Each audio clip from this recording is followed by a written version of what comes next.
What's up, everybody, and welcome back to Roman's Vivid World. I hope you've enjoyed these Inktober videos so far, and we're now officially down to our last week, which I'll finish out with a special upload this Sunday on Halloween. I've really had a great time bringing this content to you, and what's funny is I'm already thinking about doing it again next year, but that's in the future. So for now, let's get back to Inktober 2021. As with all my work, this painting is done using Speedball super black ink, acrylic brushes, and Pigma Micron pens. My surface is 11 by 17 Bristol Board. All right, today's video is for 1985's Fright Night, written and directed by Tom Holland. Now, just like all my other Inktober videos, there will be spoilers, so if you haven't seen it yet, stop this video, go watch it, and come right back.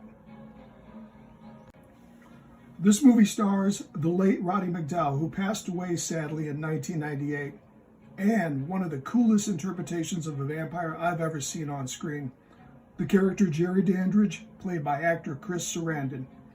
So the story is this.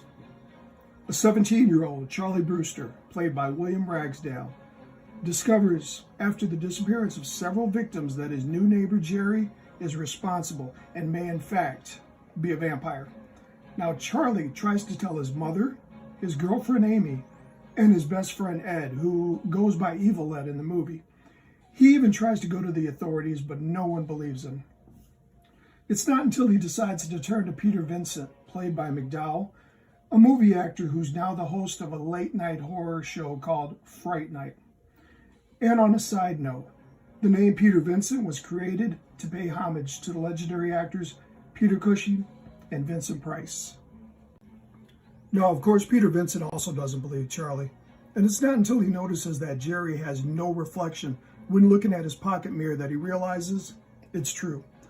A frightened Peter initially refuses to help Charlie, but then reluctantly decides to resume his role as the great vampire killer he played so many years ago. It's at this point that Charlie and Peter team up to stop Jerry, but before they do, they'll have to deal with Amy and Evil Ed, who've both been turned by Jerry.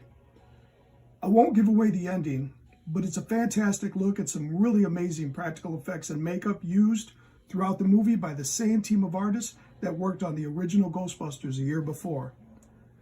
The vampire role was not the only likable villain Chris Sarandon played.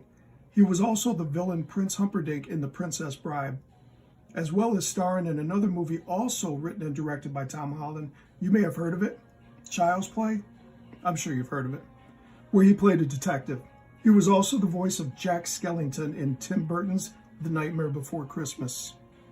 Actor Roddy McDowall was probably the biggest name in the film, and rightfully so. He had been acting in films, TV, and stage since the age of 10. I first learned about him from the 1968 film Planet of the Apes, which I'm sure I saw on one of those creature features they would show on a Saturday afternoon. I was racking my brain trying to remember the first time I saw Fright Night, and it was definitely something I rented at Blockbuster while browsing the horror aisles. I know that because it was the amazing art on the cover that grabbed my attention. And seriously, I miss renting movies. Man, talk about feeling old. Now, this soundtrack to the movie is just pure 80s cheesiness at its finest. But the instrumental score is great and still one of the best horror movies has to offer. There was a sequel and a remake to Fright Night, both of which were pretty good.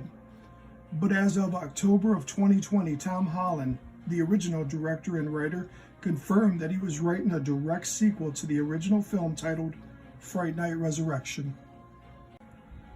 If you enjoyed this video, make sure you go back and check out my other Inktober content leading up to this one, and finishing out with a special Halloween Day upload.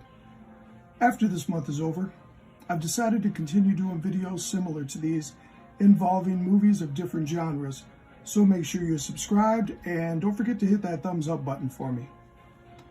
Alright, let's see. For my next video, I'm going back to a classic black and white horror movie. That's going to be the only hint I give you on that one. Till then, see ya.